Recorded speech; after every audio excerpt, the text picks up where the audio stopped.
Praise the lord. ప్రభువైన యేసుక్రీస్తు నామములో మీ అందరికీ వందనాలు తెలియజేస్తా ఉన్నాను.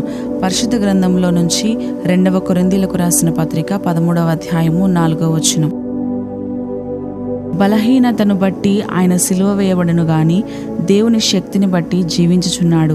మేమును ఆయన యందుండి బలహీనులమై ఉన్నాము గాని మీ ఎడల దేవుని శక్తిని బట్టి ఆయనతో కూడా జీవము గలవారము. యేసుక్రీస్తు ప్రభువారు మానవ బలహీనతను స్వీకరించి ఆయన సిలువ మరణము పొందారు. తరువాత దేవుని ఆత్మశక్తి ద్వారా ఆయన లేపబడి ఉన్నారు, తిరిగి లేచారు అని పరిశుద్ధ గ్రంథం సెలవిస్తూ ఉంది.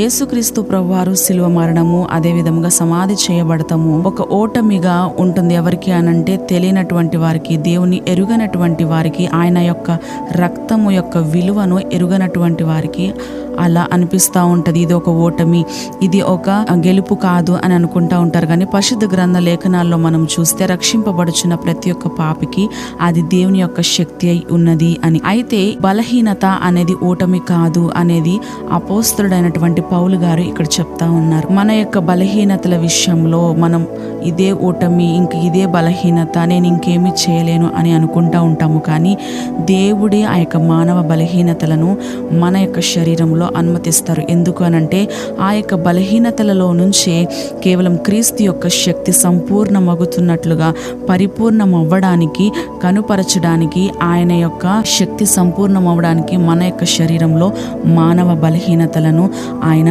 అనుమతిస్తారండి. అది ఒక గొప్ప స్థానముగా, గొప్ప గెలుపుగా, గొప్ప భాగ్యంగా మనము అందరం కూడా ఎంచుకోవాలి దేవుని బిడ్డలంగా.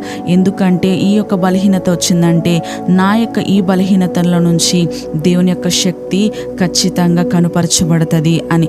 అయితే దేవుని యొక్క వాక్యం సెలవిస్తోంది, కేవలము మన యొక్క బలహీనతలోనే ఆయన యొక్క శక్తి పరిపూర్ణమగుచున్నదని మనము సంతోషముగా ఆయన యొక్క బలాన్ని మాత్రమే, దానిని బట్టి మాత్రమే మనము అతిశయించాలి అని దేవుని యొక్క వాక్యము సెలవిస్తూ ఉంది. ఈ యొక్క లోకంలో మన యొక్క సొంత శక్తి మీద, మన యొక్క సొంత బలము మీద ఆధారపడి జీవించడానికి లేదు. కానీ కేవలము ఆయన ఇచ్చే బలము మీద, ఆయన ఇచ్చే శక్తి ద్వారానే మనము సంపూర్ణ మగునంతగా జీవము గలవారమై ఉంటాము అని ఇక్కడ పరిశుద్ధ గ్రంథంలో మనం చూసి, అటువంటి గొప్ప కృపా దేవుడు మనందరికీ దయచేయునుగాక.